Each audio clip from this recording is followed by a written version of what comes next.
Hello, hello, hello. I believe we are live.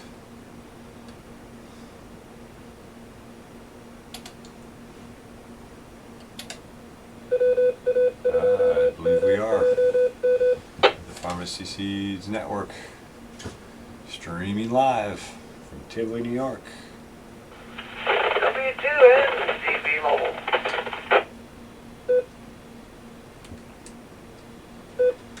This is KD2IIN Net Control for the Hudson Valley Farmers and Gardeners Net. Farmers and Gardeners Net is offered each week, each Tuesday at 9:30 p.m. by the Overlook Mountain Amateur Radio Club located in beautiful Ulster County, New York. Please visit our website for more information about the club. Without further ado, we're going to go ahead and start the net.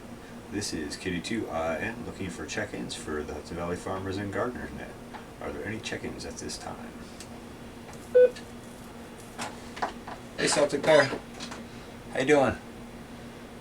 Well, I'll check in, but I'm approaching my destination shortly, so I won't be able to stay for the whole net. W2N TV Mobile. How are you, DJ? Hello, hello, Mike. How are you tonight? How's life treating you? I am surviving. The process of moving, but unfortunately at a very slow pace. How about yourself? How's your how's your situation doing? Things are going okay. Things are good. Yeah, just trying to do a million things at once for spring, and still in the process of moving from the old place to the new place, and all sorts of things going on. But overall, well, how's your move going? Do you land a new place and all? Yeah, Roger. I've got a house up in Kingston, and for the meantime, I think what I'm going to do is throw stuff in storage, probably somewhere between here and there, what I'm keeping anyway, and dumpsterize the rest of the stuff.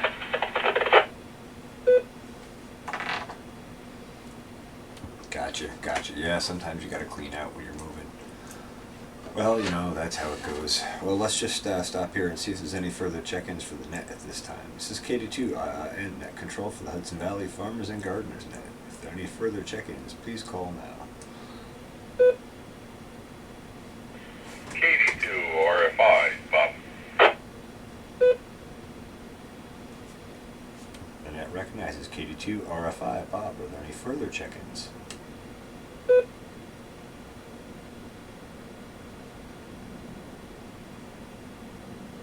Further check-ins recognized at this time. How are you tonight, Bob? Doing good.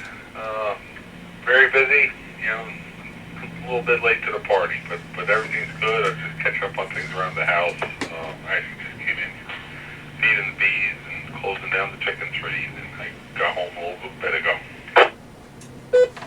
Gotcha. Yeah, I know how that is. I'm struggling to keep up with things these days too. This time of year is pretty busy. I did get a chance to observe my hives yesterday, and they were bringing quite a bit of pollen in. Have you seen that on your end of things yet? Oh, in all honesty, I haven't had time to sit still long enough to look. Just been making sure they've been up on the 1-to-1 sugar water. Hey, homesteading the hard way. Hey, Mimsy. I think this is the last round I'm going to give them. And, knowing they're bringing in pollen down your way, they got me darn close if not doing it up here. So I will be probably pulling the sugar water this weekend and put the honey sweepers on, give them a little room to grow, and hopefully watch for the swarms and do a little swarm control. Very good. I have a bee suit on the way, so that'll be good. And I got the smoker out and got that tested and functional, and kind of got familiar with it again, and getting ready to pull hive entrances off and insulation, and have a look inside the hives and see what we got there. I haven't actually opened these hives since I acquired them yet, so be interested to see how things look. But have good, strong hive activity. I did try to track down their general flight path, and the only thing I could find downrange in that direction was some swamp maple that was starting to flower, and it looked like they were working that, but it was such a tall tree, it was really hard to tell. And I looked around, I didn't see any of the hard maples starting to open up yet, or the crab apple or the apple tree. So I would assume fairly soon, with the nice warm weather we're getting now, things should start to perk up and they should have more available. But yeah, they were loaded with pollen. I was really surprised how much they were bringing back. Yeah, copy that. Tree-wise, I don't see much activity yet. The buds are starting to expand and ready to pop. I am getting Hello, some Seth's dandelions, Adventures.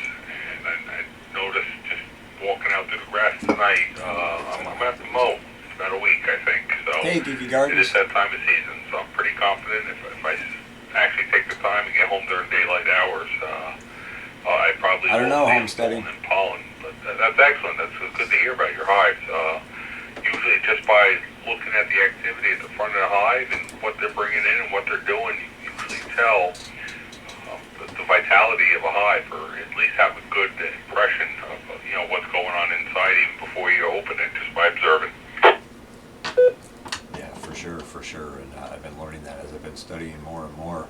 And yeah, I mean, all three of these are just rocking. So I have no concern how many bees are in there. I'm just curious what resources are left after the winter, and having never opened them, I really don't, I have no real concept of what it was. So I kind of want to get like a visual snapshot of what I'm dealing with. But yeah, very exciting. I don't want to leave anyone else out in here, so we'll go ahead and see if there's any further check-ins, and then we'll roll back around to the top of the list. This is KD2 Net Control for the Hudson Valley Farmers and Gardeners Net. If there are any further check-ins, please call now.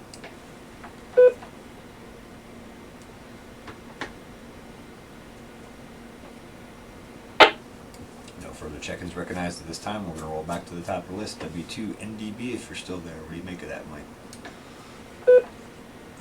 W2NDB Mobile here. CJ, I just want to let you know I am just pulling in, just estimated. Wouldn't let her go up. Forced to say 7-3. I've got to get into the store here before they decide to lock me out. I thought they closed at 9 o'clock, but I wasn't going to make it. It must be 10, and we're approaching that early. So 7-3. Enjoy the rest of the net, and I don't know how long I'm going to be in here, but if you guys are still on the way out, I'll catch you on the way out. Talk to you guys soon. W2NDB Mobile out.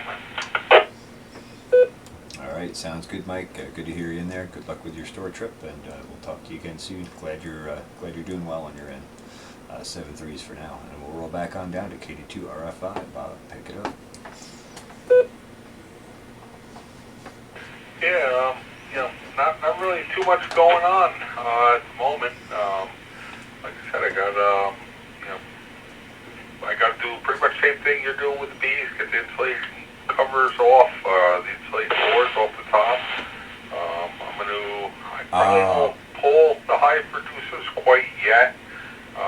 I like Okay, to thanks, Geeky. get things on a heavy flow before I pull the reducers off. But I'll probably pull the sugar water. I'm pretty sure it's that time of year, and put the honey supers on.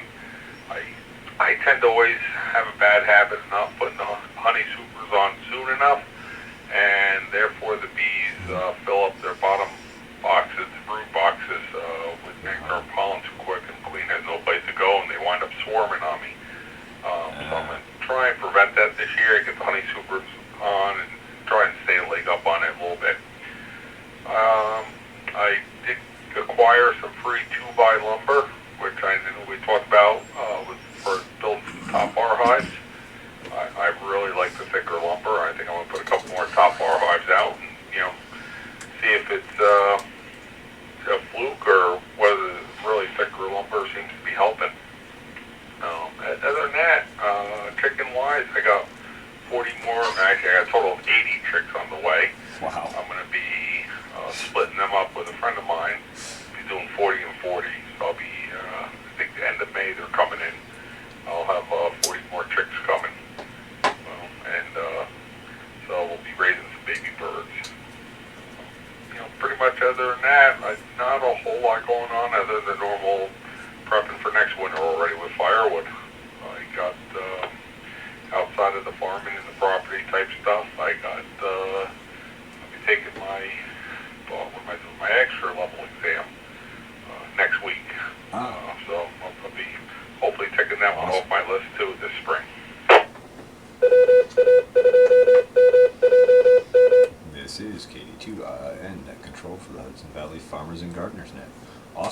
thanks for the update. And 40 chicks, boy, that'll keep you busy. Yeah, I was thinking I probably should amp up and get at least have 3 supers ready when I go to open the hives to have a look. That way, if they need more room for honey or resources, I can throw it on while I'm in there rather than have to open it up again. My 3 hives are like within a foot or 2 of each other, right next to each other. Do you think I should hold off on removing those entrance restrictors until a little bit later in the season so they don't start robbing from each other? KD2RFI. Yeah. Personally, I would. I like leaving the reducers on a little bit longer until I generally see so much activity. It's hustling and bustling. They're having trouble getting by each other. I think it will help prevent the robbing by putting more of the guard bees at the entrances to keep the others out. But if they're really that strong, it probably won't make a difference. That's kind of like one of those deals where you just gotta use your best judgment on what you think's good. And as long as they got enough resources in the hive, I think they'd be all right. Okay, yeah, that's kind of what I was picking up from other places I researched too. Was they tend to rob more when there's not enough resources available, and maybe since these guys are bringing so much pollen in, maybe they have adequate resources. And that also made me think about your space thing, where they might actually need more room, not really knowing the status of anything in there. Even going into winter, I don't know how full the frames were, how much brood there was, how much honey there was. So I should probably get a look in there and then make a decision on it from there. But all right, thanks for the tip, much appreciated. Let's just take a quick opportunity for check-ins here and see if there's anyone else who wants to check in. This is KD2IN, Net Control for the Hudson Valley Farmers and Gardeners Net. If there are any further check-ins, please call now.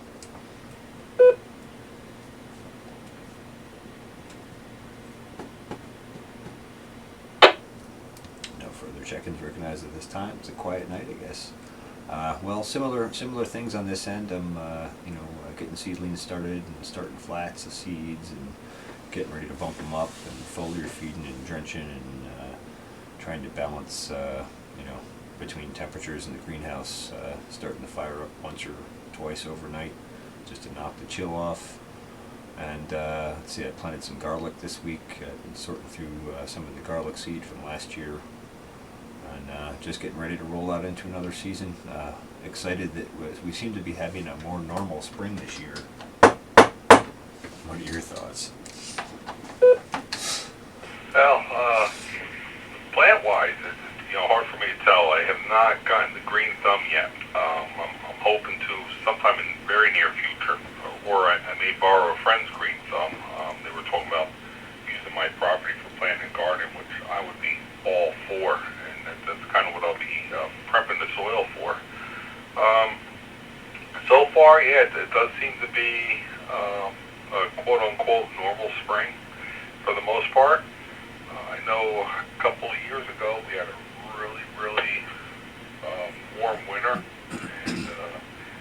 and actually by this time I think I had already caught like 3 or 4 swarms from my hive. They really started swarming early. Wow. But it's it's good to know that things are starting to grow already, and hopefully things will look up and up. I'm really looking forward to all the farmers markets and all coming out and about, and all the fresh vegetables and all. It's one of the things I really wish I had a garden up and running. I'm just so busy right now. Yeah, I hear you. It's hard to balance all those pieces together at once. Yeah, I'm looking forward to spring too, and watching green and life kind of come back again. And yeah, I'm really grateful we have a normal this year. I'm going to have all I can do to be prepared for these bees on a normal season. On an early warm season and a warm winter, boy, I'd really be struggling. So that's definitely a blessing. I hope that sticks. I hope we don't get another weird year like last year. Yeah, it seems like every once in a while you just get one of those seasons where it's almost like it skips a season.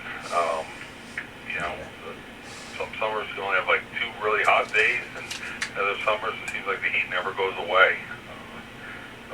I don't know. Last year was weird. It was really wet. I'm not sure how well that affected your growth. That's horrible. I know as far as my bees, a lot of people said they got a tremendous amount of honey. But me personally, I think I got less honey than normal. How did all the moisture affect your growing season? Oh boy, last year was a tough one. It was kind of like an inverse year. It was really hot and dry early on, so it was hard to get things established. And then it flipped over and went cold and wet at the end, where you would normally have good sun and good airflow for finalizing fruit and ripening, that kind of thing. So it was a really tough season. I did manage to combat a lot of that with the foliar feeds and trace mineral nutrition and that sort of stuff. But there's only so much you can do. You really need good sunlight for good growth. So it was a really tough year. It was tough post-harvest to dry things without getting mold on them. And I actually was just looking back at a log today from last year, and by the middle of August, I actually had to light the wood stove inside a couple times just to knock the humidity out of the place.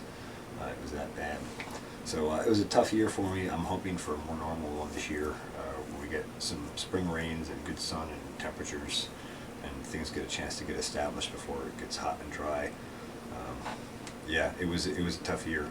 I would think, yeah, it would be hard to read that as far as how you would come out with honey wise, because a wet year you'd have a lot more plant growth, but also you'd have a lot shorter flowering season, less robust flowers, I would think. So it's hard to say which way that would flip you. But it sounds like you took a little bit reduction in honey production last year. So interesting. Yeah, it wasn't a big deal, but it was definitely something noticeable. I was expecting more than I had, especially because I had collected more frames from more hives than I have in the past. So, but I don't know, it just seemed like the numbers were a little skewed. The good news is though, maybe it was just out of the honey supers, they didn't get enough stocked up. Just like I said, I came through with 15 out of 17 hives. Two of my hives was due to starvation. One of them was a brand new, probably mid to late season swarm or colony removal out of a house that probably didn't quite get established well enough. And the other one was just weak going into it. I knew they were light, and on resources, I didn't keep up on them. One thing I heard you mention a couple times during these nets is you have I believe a YouTube channel or something regarding the greenhouse stuff. And I guess it's actually now I'm talking as the second part of the question. One, what is the channel? I can look it up and check it out. And two, when you do your greenhouse, you growing in it all year long, or you strictly use it as a starter for new plants? Okay, excellent. Yes, I do have a YouTube channel. It is the Farmacy Seeds Network. Farmacy spelled Farmacy, as in let food be thy medicine. And so that's on YouTube, the Farmacy Seeds Network. In part two to your question, the greenhouse serves multiple functions, really. Initially, I built it just to kind of test doing a greenhouse-controlled environment. Then I added automation to it. My main purpose initially was to winter over some of the less hardy crops that I have. I have olive trees and citrus trees and a number of geraniums citronella geraniums that I use for propagation, for sales, for bug repellents, that kind of stuff. So it's to winter those over, but also to start seedlings in. And at this point, I've done enough testing and experimentation. I'd like to expand to a bigger greenhouse and start rolling out a little more production. And I would do more growing over the winter then. Mostly just kind of to expand my mother plants in size and to help carry them over better. And then I propagate out in the spring and kind of blow everything out into the main farm plots. I hope that answers your question. This is KD2RIN, control for the Hudson Valley Farmers and Gardeners Net. Back to you, KD2RFI.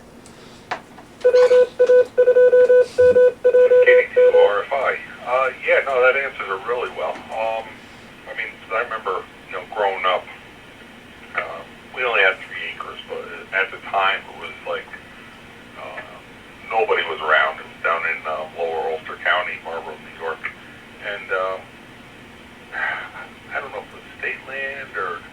completely undeveloped land all around us, but we had literally no neighbors around us, and it was wonderful. You know, a little farm on the property and everything else. And my father every year would put up a greenhouse off the garage, the split-level ranch, and the garage with overhead door at the bottom level, and build a greenhouse right off it. It was great. And he used it for starting plants early. It was built right on top of the driveway, so you weren't going to, really grow too much in there per se. He's taking it up, putting it down every year. Just made out of, simple 2x4s and plastic, and, nothing really exotic. So I always thought it was a really neat idea, and want to do it. And one day I will, but, maybe I'll start with putting them in the ground first, and, start kind of basic, I hope, before I'm able to extend my growing season and such with the greenhouse. Now, is yours, I guess they kind of look barn-like, like the aluminum, U-shaped aluminum type structure with plastic, or is it a more of a house type structure with glass panels, and what would be the advantage or disadvantage of them? What do you think? All right, excellent questions. Well, mine is homemade, basically from timber and sticks, because that was all I had budget for. So I just harvested trees out back and built it all from pole timber, basically. So it's a three-piece like structure frame with connecting frame members between them, basically, and it's 24 by 12. And it's double layer plastic, although some of the spacers for the secondary layer have given up over time. But let's see, so it's double layer plastic. It's heated with a wood stove, which has a 40-gallon stainless steel stock pot on top of it that acts as a thermal mass. That has a coil in it, and another thermal mass that is a 275-gallon drum. And it just basically, kind of banks BTUs, so I can run the stove for a portion of the night, and then the BTUs that are banked in the water carried over through the morning. Then when the sun comes out again, it keeps the greenhouse fairly warm, so that way I don't have to stay up all night stoking the greenhouse for the most part, unless we get a really cold spell. Let's see, I'm trying to think the other question you asked. I guess I'll put it back to you and let you pick it up. Oh, that's, for a greenhouse, that's a nice greenhouse. Oh, wow. I never actually thought about doing the heat bank on it like that. I think you said a 55-gallon drum of water, and the coil in that too. And I can't remember how many gallons you said was right on top of the stove, but the other one that definitely had the coil. That's neat. That's a lot of work. I wasn't even thinking anything along that line, so I guess more for an extended growing season. Is that now attached to your house, or is it, sounds like it's a separate entity all on its own? Yep, separate entity all on its own. It's out behind the barn. That was just the only spot on the property that was level and got sunlight virtually all day, so I kind of had to pick that site. Let's see, not attached to the house, and yeah, the thermal mass makes a huge difference, and the whole thing is all computer controlled and monitored by a Raspberry Pi. I think we've talked about those before. Yes, we have mentioned Raspberry Pi before. That's quite an operation you got. That's very impressive. I would, can't wait to look it up and check it out on YouTube. Sounds like you got quite the operation going. I noticed, with my limited experience with Not plants, yet, Seth, I haven't. definitely. I don't have a green thumb by any means. My daughter gave me a cactus while she went off to college, told me to take care of it, and then she, naturally have to call me once a month, say, did you water it? And I'll be like, yeah, of course, as I reach for the faucet. Yeah. Well, it's one thing we have something that's that you're monitoring or checking on that infrequently. Like cactus don't drink a lot of water, but once you have a greenhouse full of seedlings, you know, you're out there every day checking things, and you're always finding something else you need to do. The more you pay attention to it, the more there is to pay attention to. It's almost an addiction in a way, but it's a lot of fun, and it's really great having a warm summery space you can retreat to when it's cold and nasty out. Well worth the time and investment if you can make the time for it, for sure. And of course, there are easier options than wood heat. I put a lot of time in splitting, cutting, and hauling firewood, but that's just the cheapest method, and I really like having locally sourced everything. But yeah, lots of videos on that on the YouTube channel. If you want to check out the whole evolution of it, check out Greenhouse Build Evolution through 2018 or something like that. And everything's busted out into different playlists and all, so you should be able to navigate it pretty easily. But lots of stuff on there, and I'm also recently doing a bunch of videos on foliar feeding, trace mineral nutrition, starting good seedlings, inoculants, biology, etc., etc. Sounds excellent. I'm definitely going to check it out. Hey, Yorkshire George. I know around here you mentioned the wood, being busy with wood and heat wood, local resources. I'm kind of very similar as much as I can. I got the 12 acres years ago. I won't say all, a lot of the cedar was harvested off it by a local company to make furniture and structures out of, which they make beautiful products. So I have a ton of cedar laying down around here, and I've been slowly, knocking it down all the way to the ground or piling or whatever, and cutting it up. So a lot of my camp wood or my outdoor fire wood is cedar. Nice. I also use a lot of it to burn during the winter too, because I don't want to pay the oil man. I really don't, not unless I have to. So I burn a lot of wood. I probably go through about 5 cord a year. So if I done something like that, just throw in a few extra cord for an early grow season, and that's, for me, that's very doable. That's very doable. I obviously can't take wood off my property every day, every year, so eventually deplete the resources. So I, try and get it from wherever I can. People get trees blown down in storms or whatnot. I'll go take those. So I'm more than happy to travel around and collect wood from local area. If it helps people out, it definitely helps me out too.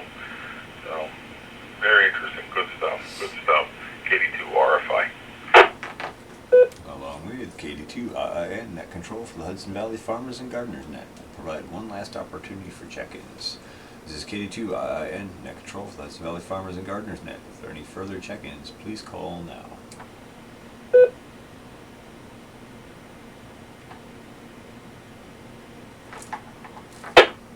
No further check-ins recognized at this time.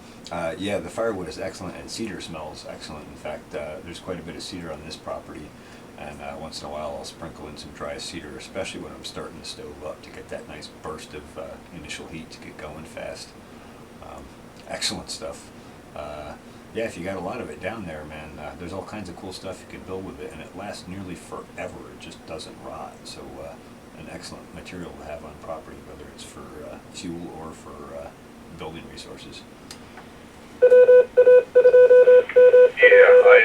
I know when I first bought the property about 5 years ago, I pulled the post out of the ground. It looks like they used it to support a new tree, a young tree. And 5 years I've been here, the tree's like quadrupled in size. So I pulled the cedar post out of it. The outside, maybe ½ inch all the way around, was definitely wet and rotten and fell right off, but the core of it was absolutely solid.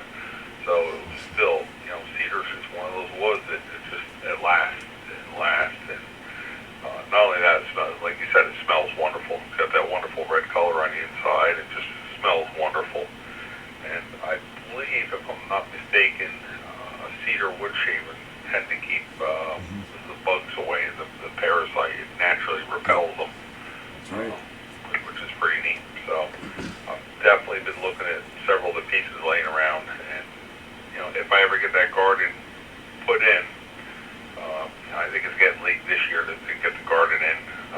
type at this point, just because I haven't got the soil prepped.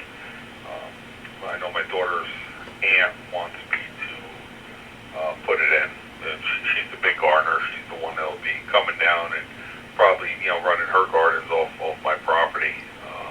And I think her husband would really like her to get a lot of the plants out of the house. So it would probably work well for both of us. And, I'd probably use that as fence posts around the garden. It's a lot of that cedar floating around. I think that would work out really well for something like that to try and help keeping the animals out. I don't think it'll do much for the bugs. I don't believe. Not unless it's the shavings. I don't think the post would do anything. But there is I can't remember her name, but a friend of mine was telling me one time about there's a specific type of flower, isn't there, that you can plant around the borders that'll help keep the insects away? Oh, yeah, the marigolds will help with that some. But no, the cedar post won't keep bugs away from the garden. But yes, it is excellent for tick repellent, bug repellent, that sort of thing. And you can actually buy cedar essential oil. It's like mixed on another carrier oil in like a little spray bottle, and that's an excellent way to keep ticks off you. It's non-toxic, so you don't have to spray yourself down with cancer agents every time you go out in the woods. So it's good for that as well. Yeah, I would. If you want to start getting that area prepped, I would get some wood chips, preferably ramial wood chips. In other words, hardwood chips from branches of trees 2 inches in diameter or less, and spread that out in a 6-inch or 1 foot thick layer on the area you want to start growing in, and let that mulch down a little bit, and then you'll have a start on soil preparation. By next year, you'd be ready to go. You could basically plug and play with plants.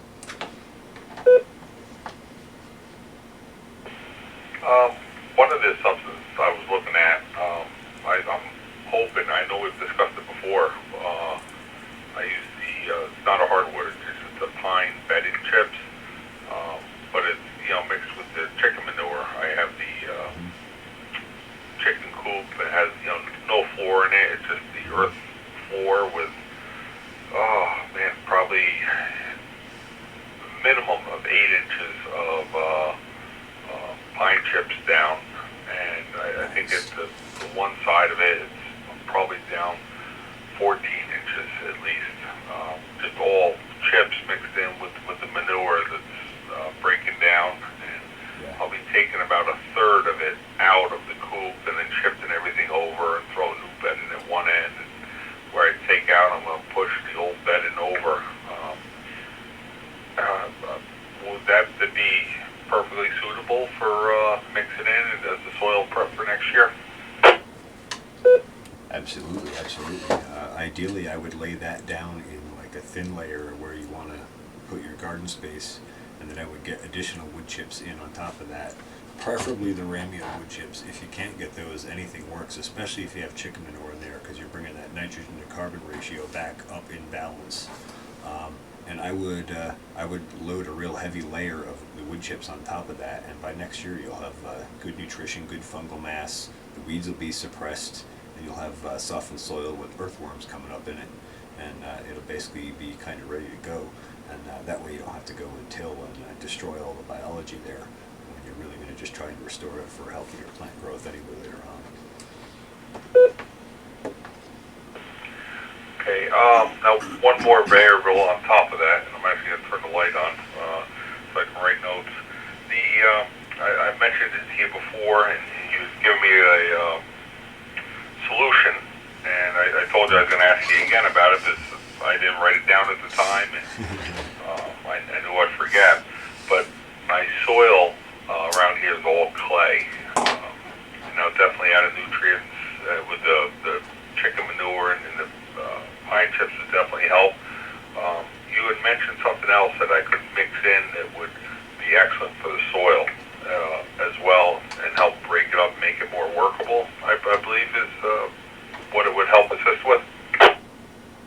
Yep, it'll help flocculate that clay soil or open it up and release some of the mineral nutrition that's bound to those clay colloids. The substance is called calcium sulfate. It's also commonly called gypsum. You can get it fairly cheap at like Agway or one of those places, and I would put it down like 40 pounds to the 1,000 square feet. You could even probably go a little higher if you wanted. And if you do that down with like your chicken manure or underneath your chicken manure before you put your mulch on, boy, that'll really get that stuff open up and cranking. It does wonderful things. And if you look on Google and you look at calcium sulfate, gypsum, clay soils, calcium, magnesium, you should find a link on there that talks about that interaction between calcium and magnesium and how clay soils are flocculated in that way. All right, very good. Now just make sure I got it right. Calcium sulfite, commonly called gypsum, approximately 40 pounds per 1,000 square feet. It's okay to go a little heavier, correct? Correct. It's calcium sulfate. That's with an A, not an I. But other than that, yes, correct.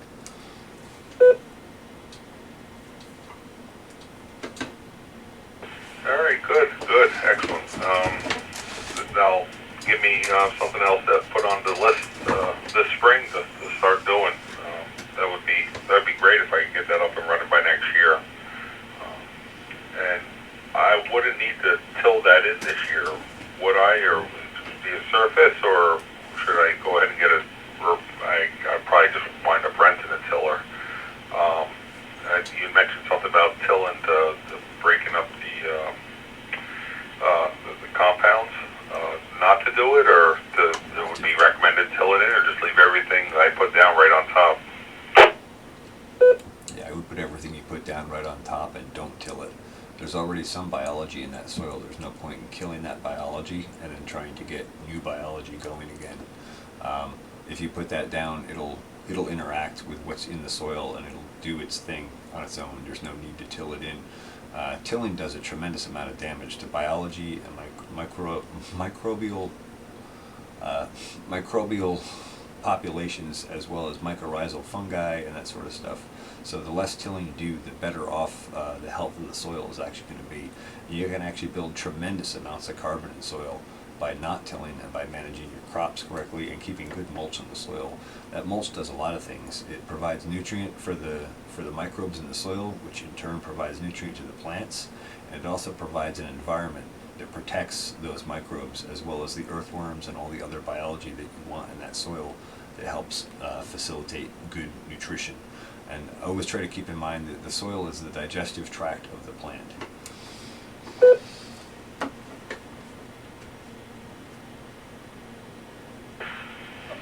All right, that sounds good. I mean, this is all new to me. This type of farming / gardening. So by all means, please excuse the maybe some of the more simple questions. I know my father was doing his gardens for years. That's all we ever did was till. He would even take his tiller and he'd go out and put lawns in for people, put gardens in for people, and been a long-standing accepted practice. Mm-hmm. But I would love to try something new and something more natural. Now, how would we prevent the weed growth from choking out the plants? The section I'm going to be doing this in is the currently portion of the lawn. Prior to that, it was just basically field.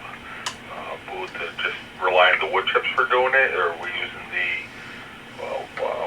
wood chips as they're breaking down? That's kind of the natural bed-in, almost like I guess somebody would do in front of their house or in front of a business with the wood chips around the plants.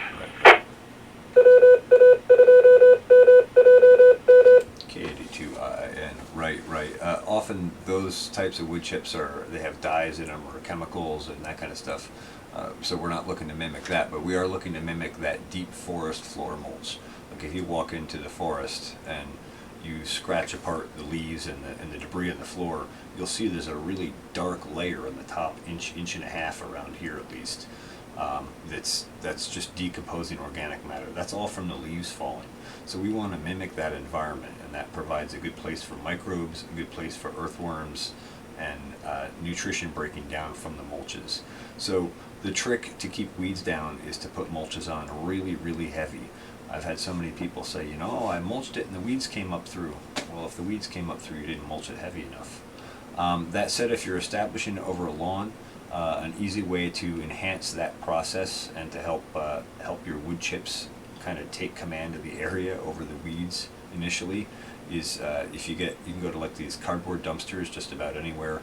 Ask them if you can grab some cardboard out of the dumpster. You can get those like big refrigerator boxes or washer boxes. They're these huge sheets of cardboard, and you soak them down, and then you lay them down in like a mat underneath your wood chips, and that'll suppress any weed or grass growth.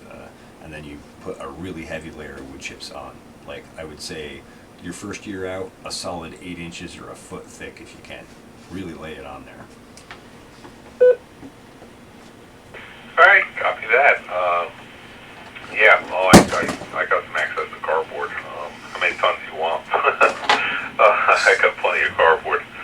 All right, outstanding. All right, I'm definitely putting this on the to-do list. And as far as soil prep work, that's definitely something I can do this summer without fear of over-inundating myself or over-obligating myself to another project. That'd be good.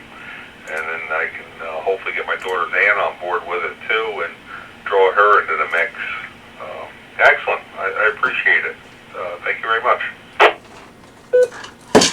Not a problem. Glad to help, and very glad to have your questions on the net. These are questions that aren't often asked in good detail, and you ask excellent questions, so thank you. I appreciate it.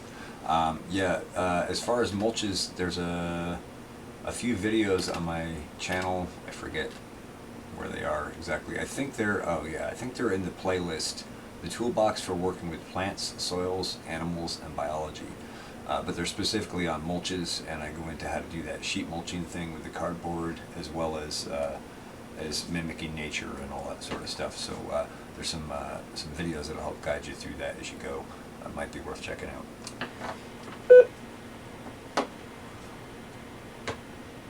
All right, very good. I appreciate it. I'm just now looking at the clock. It's way past my bedtime. I know 4:30 is going to come early in the morning, and I'm going to be like dragging myself out of bed. So I'm going to call it quits for tonight.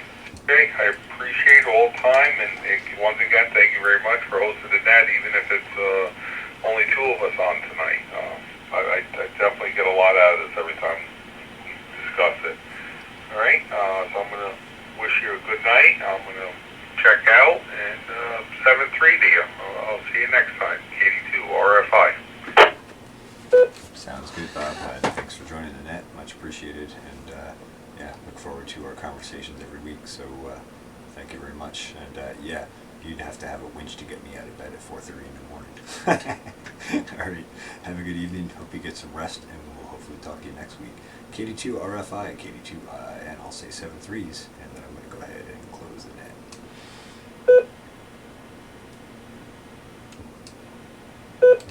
Alright, this is KD2IIN, Net Control for the Hudson Valley Farmers and Gardeners Net. This has been a session of the Hudson Valley Farmers and Gardeners Net, offered to the amateur radio community every Tuesday at 9:30 p.m. and sponsored by the Overlook Mountain Amateur Radio Club, located in beautiful Ulster County, New York. Please visit our website to learn more about our club and our activities at www.omarkclub.org. That's whiskey, Oscar, Mike, Alpha, Romeo, Charlie, Lima, Uniform, Bravo, Oscar, Romeo, Golf. Thanks to all those who participated. This is KD2IIN saying 73, and inviting you to join us again next week.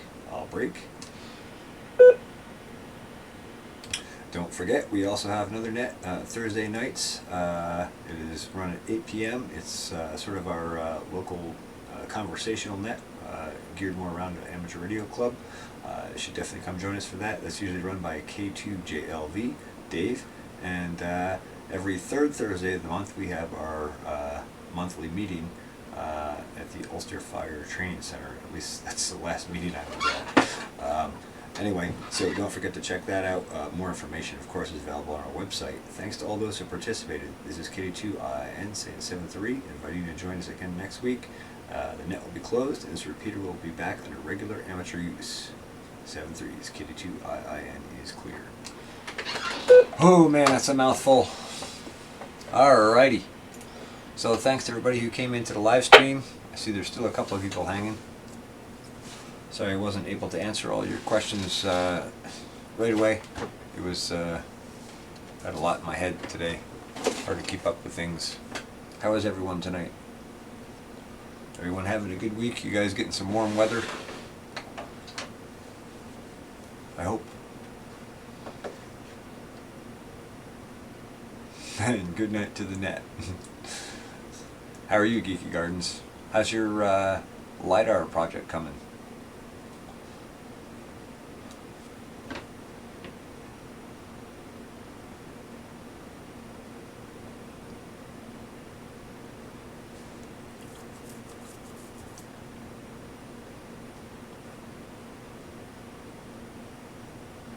Low 80s. Oh, that must feel so nice.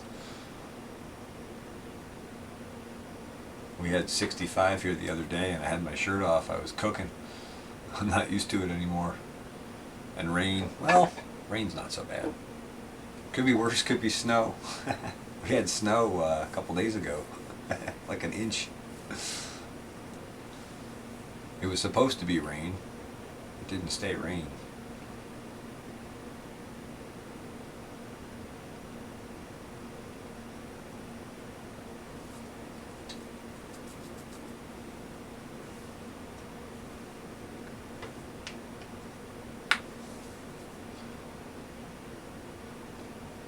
So what are you going to order now for Raspberry Pi stuff there, Kiki? You know, I saw one of the comments you were talking about ordering stuff, and I said order everything you can order, including order forms. Another order of toys yesterday. Okay. I knew you wouldn't let me down.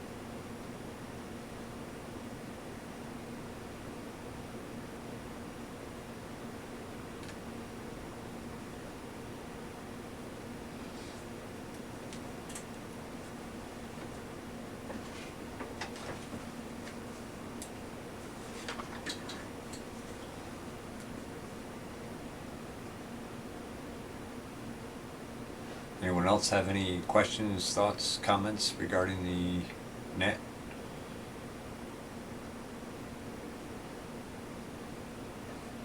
Anyone?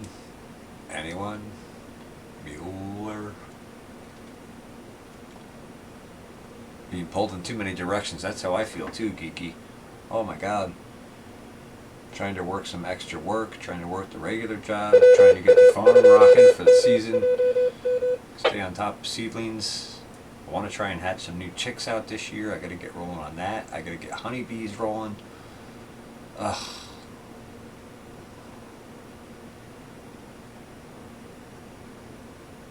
Just trying to grind my way through it. I got some garlic in yesterday. I got more to get in. And then I got a whole bunch of cleaning and organizing and moving stuff to do. And then when the tractor gets back, I gotta get mulch out and do some roadway repairs and patch some driveway stuff. There's a billion things to do. I need 48 hours in a 24-hour day.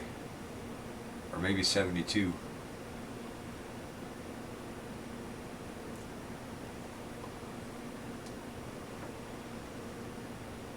Are those the sensors that do 40 plus foot, I think he said?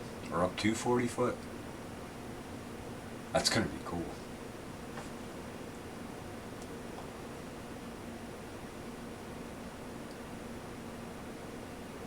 Yeah, the soldering gets tricky, especially now with the SMT stuff. My friend Aaron does a lot of stuff on surface mount. He's got like the iron for doing surface mount, and he's got a microscope like I have, but he uses it for surface mount stuff.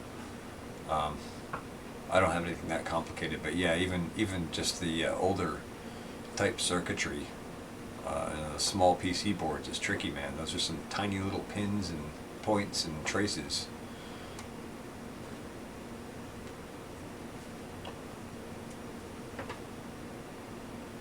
Hey, did you see they're coming out with a Pi 4 soon? I gotta dig that link up. Actually, I think that's in here.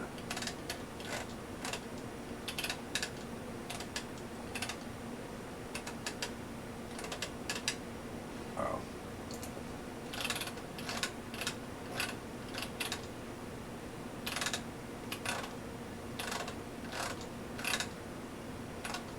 Yeah, there it is. Open link in browser.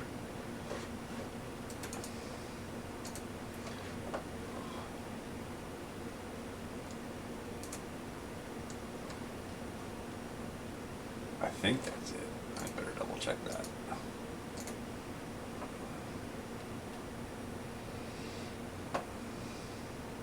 Yeah. 2 LiDARs now, plus several temp, humidity, and BP sensors. BP?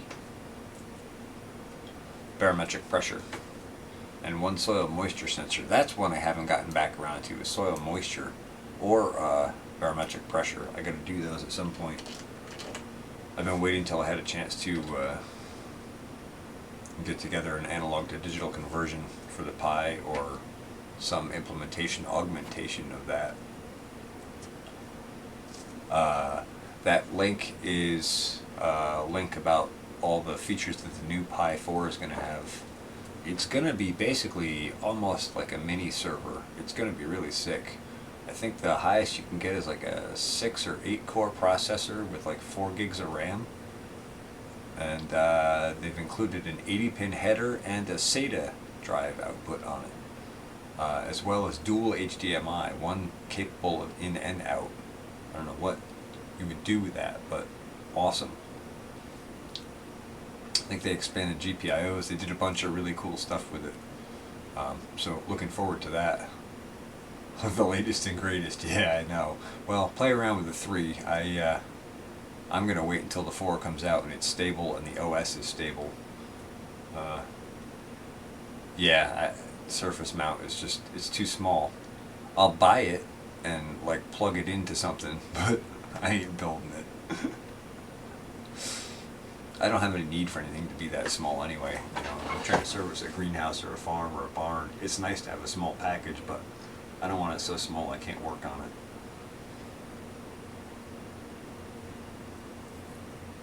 Yeah, I know. I just replaced the Pi 3. I haven't even paid for it yet. But I don't think it's going to be out for probably another year, I would guess. But maybe sooner. And I'll wait till it's available and the price comes down. The last thing I want to do is upgrade to something that takes a lot of work to upgrade to, software and implementation wise. So far they've been pretty much plug and play, although when I went from Pi 2 to Pi 3B, I had to reinstall the OS and reset up everything. That was kind of a pain. I really like just taking and just spit the image to the next. 1.5 by 2.5 inches, I assume you mean. Fits on a fingerless glove. Oh! Oh, that's cool. Oh, I like that. Oh, that's going to be cool, Geeky. So are you going to start helping me build robots for the farm, Geeky? We got to build a cultivation robot, a no-till planter robot, and a analyze sap analysis on the fly and foliar feed targeted robot. What do you think?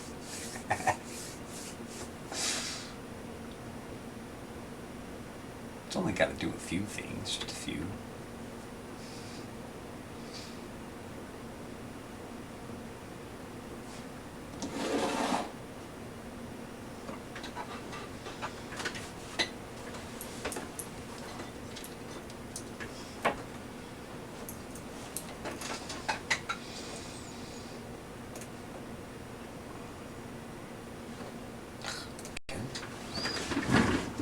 Yeah, the last one might be tricky. I agree. They are doing some cool stuff on a commercial scale with, they're using them to target what plants need pesticides, that kind of thing. My thought was if we reapplied that to foliar feeds, got the toxins out of the system, it'd be really awesome. And then the trick is scale that down to small organic farm scale. Most of this stuff is, it's for huge commercial farms. The robots are costing, like $1 million for the robot that does it. And that's just way too much money for a small scale farmer to do. But if we could build something more on a small scale, it doesn't have to be as big a machine, then we could, fill that void, so to speak, because the commercial farms have a huge advantage, cost of operation wise, to have fully automated equipment like that. And I think there's a market there for smaller farms to be able to do that if you could do it competitively, and I think you can with the technology that's available now.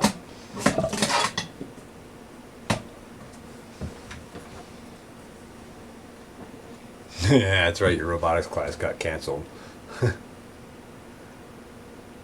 Anything I say isn't, let's see if, hey, I didn't even take any classes, so.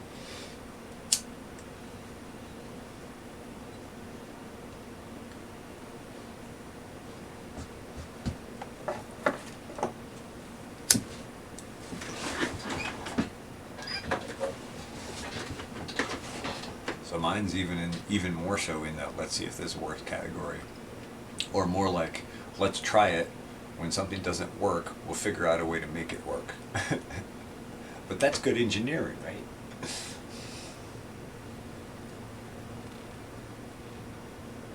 Yes, the College of Common Sense.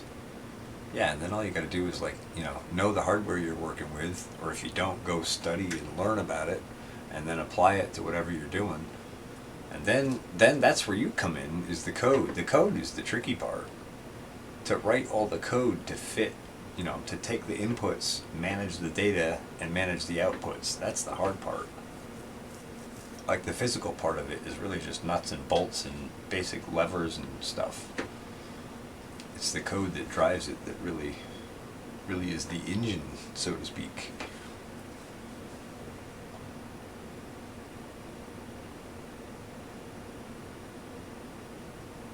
Unless, of course, your code falls asleep, like Windows.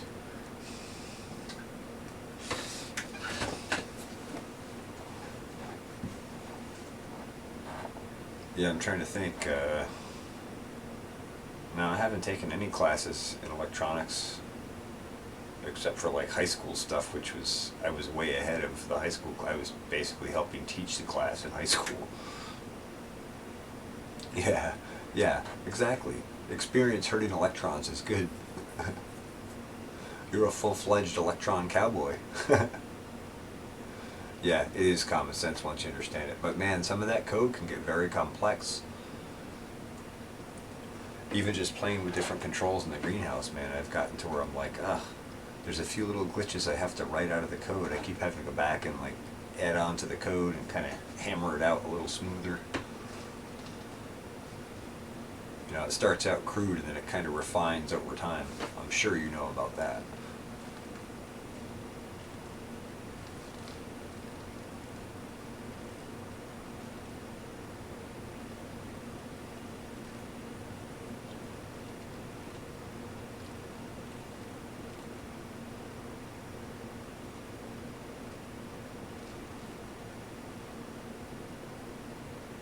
Yeah, exactly. Don't bite off more than you can chew. I wrote a loop for the thermal controls where it kind of votes based on outside temperatures, inside temperatures, and thermal mass data on how to manage the thermal mass. And I want to add forecasting to that, but I haven't gotten that far yet. But it took me a while to develop the core loops for each of those pieces and then stack those loops together so they would function correctly. But that's what I did. I just, I took one of my original loops and broke it down and then multiplied it and then figured out how to apply it. But it took some finagling.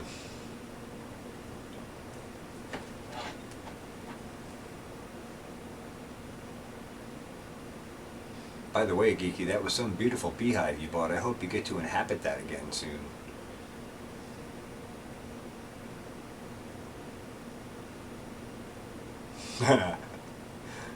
If else if, my friend, if else if. Do this or do that. It's great, isn't it? Okay, now keep doing it. Until I hit Control C. No, Control C! It won't stop!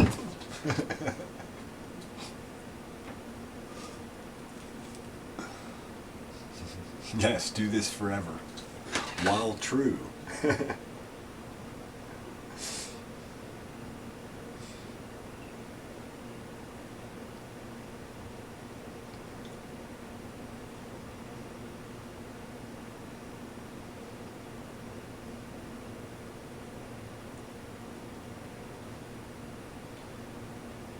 Yeah, they get the gold on. It's amazing how many variables or options you can stack in a loop and how confusing it can get.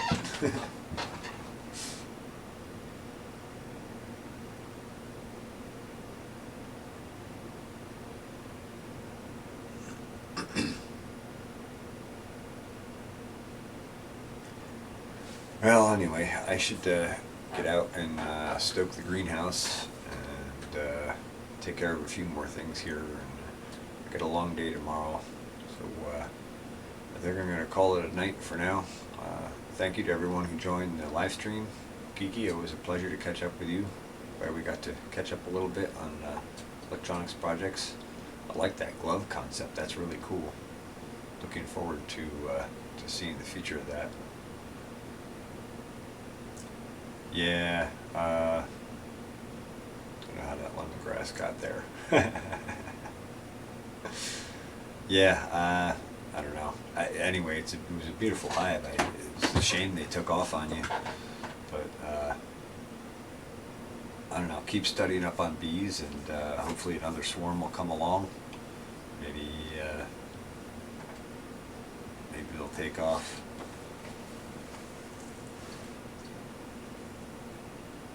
But, you know, if first you do not fricassee, fry a hen.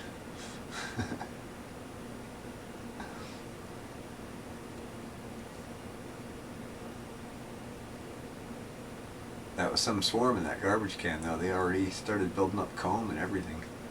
Pretty cool. Alright, sounds good, Geeky. Good night, all two of us. Yeah, I don't know. I guess it'll grow over time, or it won't. Whatever. I appreciate your company. I always appreciate your conversation. And I'll look forward to talking to you again soon. That's it, everyone. Thank you. Have a good night. This is the end of the Farmacy Seas Network live stream. Farmers and Gardeners Net. 7 3s, as we say.